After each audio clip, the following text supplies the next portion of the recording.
I've just finished with my latest project. This is a 6 by 8 by 3 inch pouch with a lid and a drawstring hood underneath the lid. If you're interested in making a similar project, then just stay tuned and I'll show you how I did it. I have no idea if I'm going to be able to stay in frame while I draw here because I'm holding the camera, but I'll give it the college try. For my next project, I'm going to be doing another 6 by 8 by 3 inch pouch, only this time instead of a zippered top, I'm going to have a lid on the top.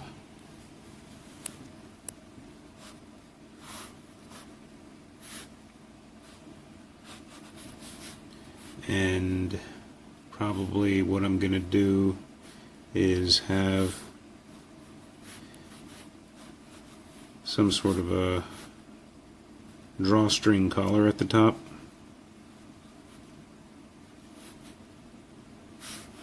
And the lid is going to be closed with probably either a surmount buckle or just a normal side release buckle. And let's see.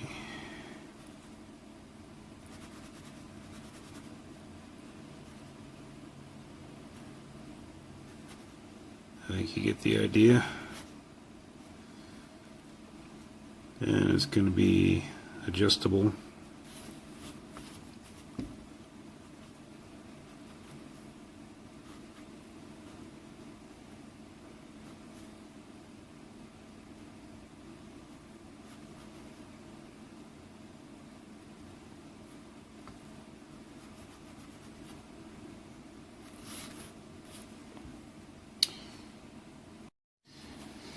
So having that drawstring here under the lid and the adjustable strap on the side release buckle, that should allow me to overstuff the pouch if I want to.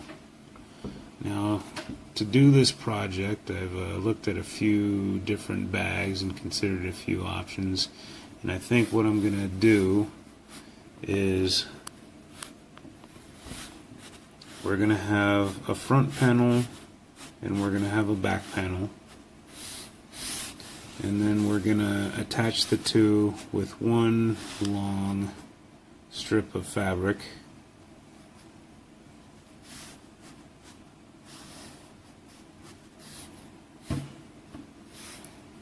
And then we're going to make the lid separate and we're going to attach that.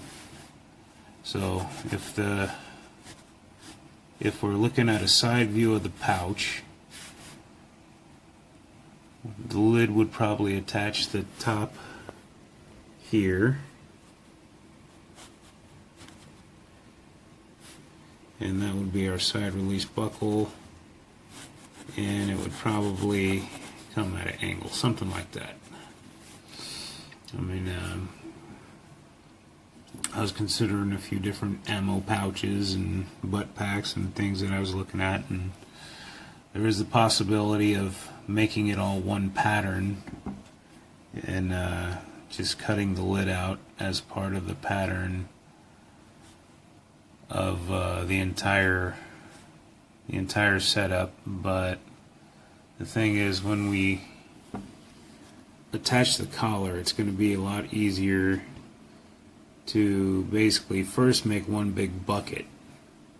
You know, we got our front and back, we got our bottom panel, and we're going to attach those three pieces together and make one big bucket, and then we're going to attach the drawstring collar that we're going to make separate, and then we're going to put the lid on top of that. I think that would be easiest.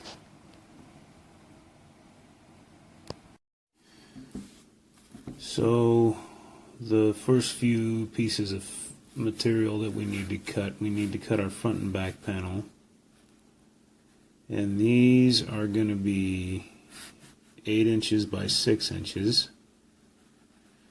So if we add our 3/8 inch seam allowance to the sides and the bottom, that would give us 6 3/4, and then we don't really need seam allowance to the top because we're going to need one for the bottom but not to the top because we're not really sewing anything to the top. But that'll give us 8 3/8. And then this piece of material here, we're going to have to do at least 22 inches long.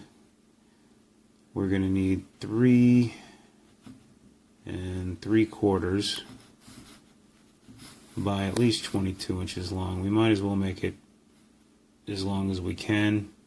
I'm going to go ahead and make it 24 inches because I can always trim off the material that I don't need once I get the 3 pieces sewn together, and I'll explain more of that later.